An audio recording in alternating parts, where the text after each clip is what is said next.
Hello everyone, my name is Samil and I'm presenting with Noah. And for our project, we decided to see if we can predict student performance using their lifestyle or behavioral factors. And our project focuses on seeing whether a student will pass or fail depending on these factors. And we used statistical modeling in NIME to analyze how habits like social behavior and personal choices might influence their academic success.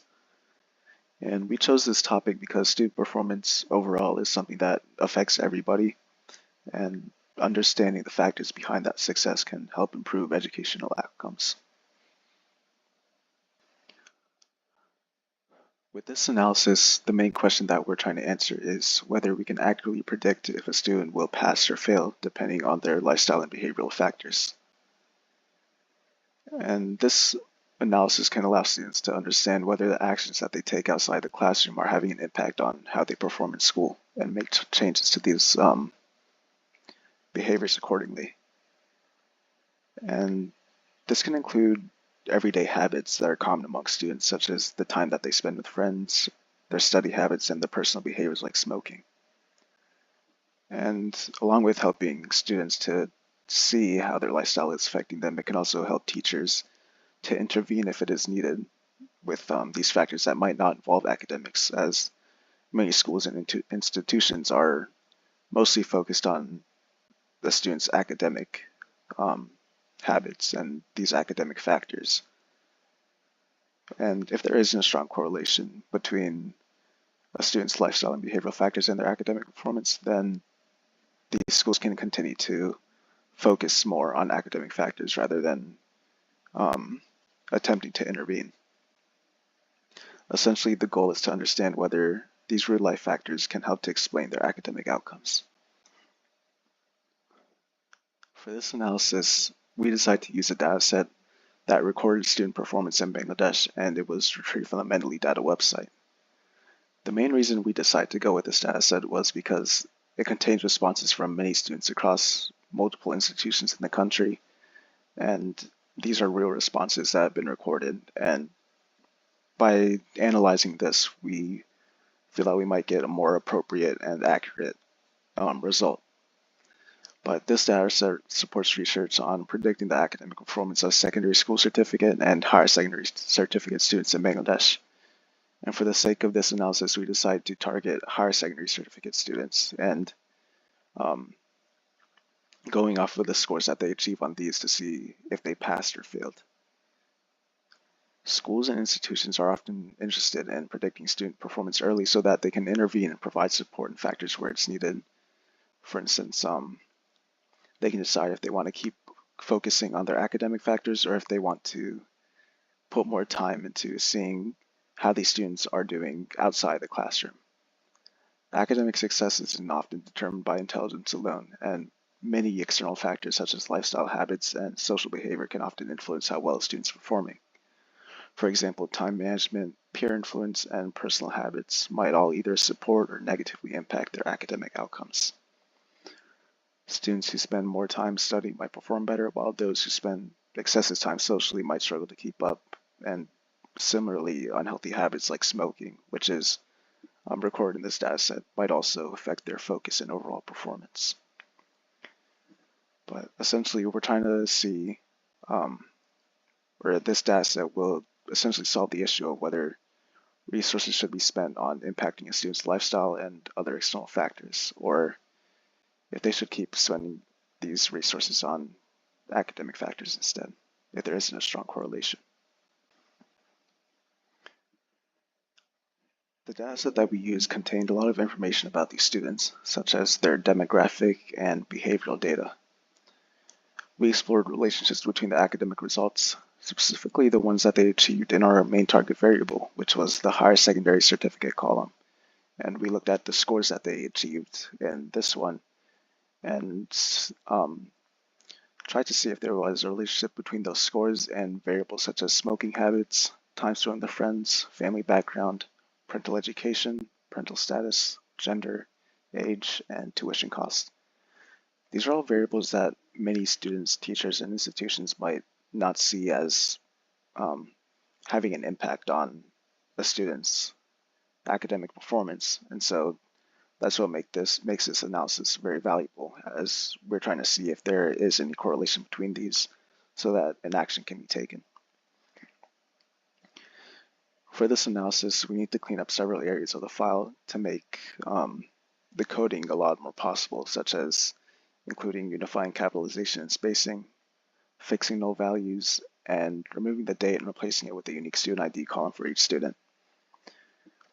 The dataset didn't originally include a pass or fail variable, which was necessary for making the model.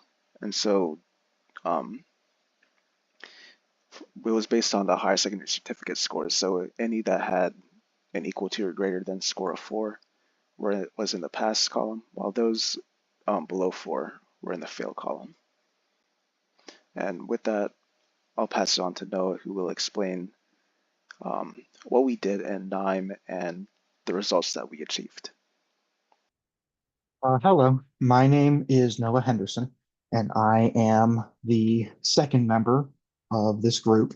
And today I kind of wanted to go over the K9 workflow that we used for this assignment. And we ultimately kind of decided to go with a linear regression model. And we chose a linear regression model for the data set due to the goal of basically being able to study the relationship between the variables, unlike something like a classification model, which is mostly just measuring output. A regression model would allow us to measure the strength or weakness of relationships between variables. And so in short, a regression model will allow us to study the relationship between variables, in this case being an outside factors and scores. And so this model was built very similar to the others in the class, just using the linear regression nodes instead of general classification ones.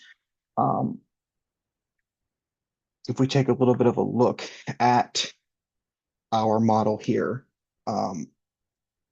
you can see it's pretty similar to all the other ones. We've got our CSV reader here, our column filter, which kind of filters out most of the irrelevant columns like the student ID, our scatter and box plots, our rule engine, which kind of just splits the scores between high and low, and for our performance column. And then our table partitioner, we did a pretty standard 70-30 split with a fixed seed, just so we could have that consistent model. And then that leads into our linear regression learner, where we have our HSC result as our target. That's the test, our regression predictor here. And then finally, our numeric score. And when we view the numeric score, we find that our R2 score is very low. And what that tends to indicate is that there's a very little correlation between tests or these outside variables and the testing scores. Or in other words, there's very little comparison between external factors and academic performance. And we can kind of do a double check on that with our scatter plot here. So I'm going to do family size, just because the one on the slides is smokers, so we'll do a different one. And if we apply that and we view it, you can see that there is very little there's no positive or negative correlation. It's just vertical lines, and that tends to indicate there's very little correlation between our target variable and the other variables. And again, in this case, there's very little connection between academic performance and external factors such as family size. Now, with this slide, you'll also see that we have another picture of our workflow. And if we go on, we'll see that our results, again, we have an R2 value of 0.179, indicating that about 17.9% of the variation in student performance can be explained by selected outside factors. This suggests that we have basically a very weak relationship, implying that while external factors may have some influence, a majority of variation in academic performance is driven by other unmeasured variables. So basically, these external factors in this data set do not really correlate with academic performance. And then again, we've got another scatter plot picture here, and this is with smoker. And again, there's no variation in yes or no smoking, which again, there's no negative or positive trend to show that smoking has little impact on academic performance. Um, and so how do these results solve the problem? These results suggest that academic performance cannot be accurately predicted using lifestyle and background factors. Other variables, such as study time, should be considered more important. These results suggest that students and educators should focus less on external behavior factors when discussing academic success and should instead focus more on direct academic choices. And so, kind of to wrap all this up, using a regression model, we determined the outside factors do not have a significant role in academic success. With this information, students can know that lifestyle choices are very unlikely to significantly alter academic success without strong academic engagement.